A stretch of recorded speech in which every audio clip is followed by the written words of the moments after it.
This week we're doing something a little different with MMOFTW. Coming off of our week-long stint in Los Angeles for E3 2014, we figured this week would be as good as any to talk about a few of the games we were most impressed by at the show. Our official awards will be coming on Tuesday, June 17th, but let's call this the shortlist for our annual E3 awards. Watch on, because this is MMOFTW. This E3 marked the first time the public could go hands-on with Bungie's Destiny, and go hands-on we did. We played both a large raid-like PvE mission and a couple of matches of the Battleground-esque PvP. We've also since been dabbling in the public alpha this weekend on the PlayStation 4, and while it's now perfectly clear that Destiny is more like Guild Wars 1 or even Vindictus, with lobby towns and instant content for solo and groups, it's still also incredibly clear that Destiny is going to be one hell of a polished and addictive MMO FPS. With several classes to choose from, loot to collect, and skills to attain and progress, a full narrative storyline, Peter Dinklage might we add, dungeons to delve with groups, and a ranked PvP system, there's a lot on offer with Bungie's latest. Will it be worth the $500 million Activision expects the game to cost over its 10-year life? That remains to be seen, but it definitely has made its way onto our own most-wanted list for this fall. The show was also the first chance we got to go hands-on with the All Odds team and Obsidian's Skyforge MMORPG. It's another game that seems to have more in common with Guild Wars 1 and Vindictus, yet still Skyforge will also make use of a large public areas, which gives it more of a traditional MMORPG feel than Destiny. There will also be 10 or more classes at launch, each with varying builds and roles, and the studios hope to constantly be adding more classes for players to use with the Final Fantasy XI-like one character, many jobs design. That's right, it won't be like one of those things where you see a class added every expansion. They'll be adding one every month or something along those lines, so you'll constantly have something new to play with. Combat is action-oriented, playing much like a Devil May Cry or even Terra on your PC, and the spells are appropriately grandiose and powerful to make you feel like the god you're supposed to be playing. The jury's obviously out for now until we see the rest of the MMO feature Skyforge is promising, but from a combat perspective, it's looking very fun indeed. In another first, we also sat down with Perfect World's Swordsman, the Kung Fu fantasy MMORPG due to hit close beta this coming Monday. While we have some sincere reservations about the auto-pathing used, why must all imports have this? Swordsman is another game where the combat was very fun, and the idea of the famous Chinese novels being represented in the West complete with full Mandarin voice-over acting and subtitles is appealing. What we were shown was just a dungeon about halfway through the game, so we'll have to see if there's more to the title than your typical static mobs and quest grinding that often comes with Eastern MMOs, but at least the Crouching Tiger, Hidden Dragon feel is spot on. In single-player RPGs, we came away utterly in awe of several games. The first two are big AAA titles. The Witcher 3 was played before us in front of a large audience, though we didn't get to go hands-on ourselves to see if the combat is improved over the previous title's rather unwieldy action. That's just my personal opinion. What we did see was an absolutely massive world with no barriers, no walls, and no hidden blockages to keep you from exploring. There's an excellent skill and character progression, lots of customization, dialogue options, and quest choices that make you really impact the world and the story that is told.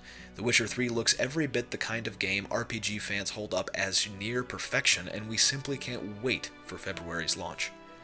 But it wasn't the only RPG that got us all hot and bothered.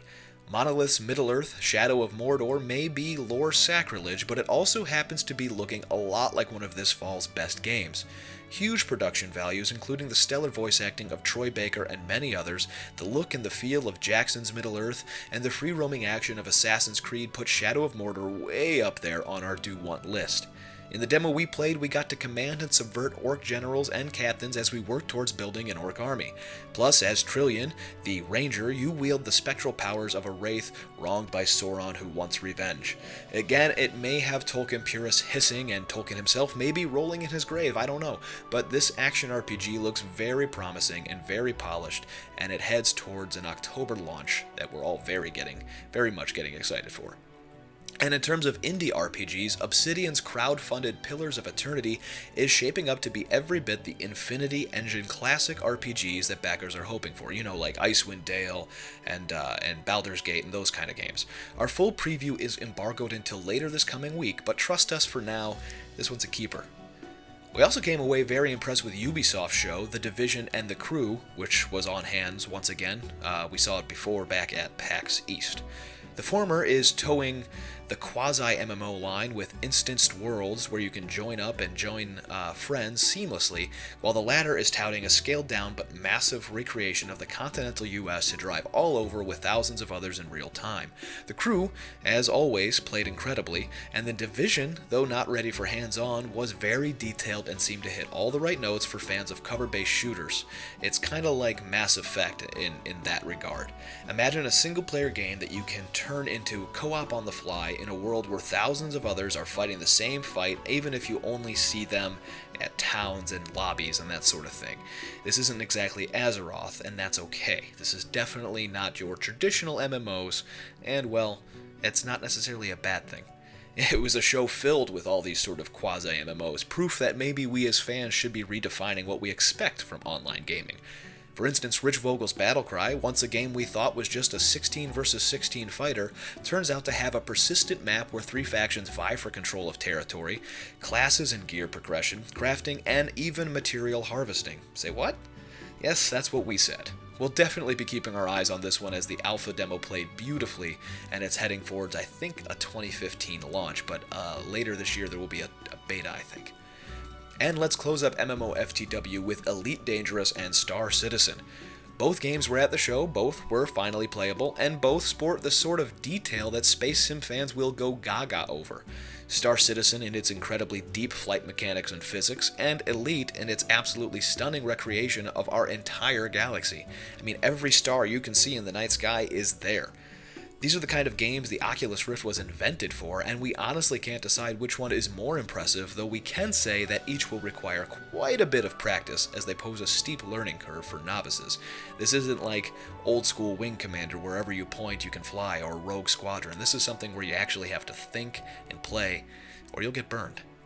Oh, and did we mention that WildStar showed off its first Ultra drop of content, and that Guild Wars 2 gave us a taste of Season 2's content?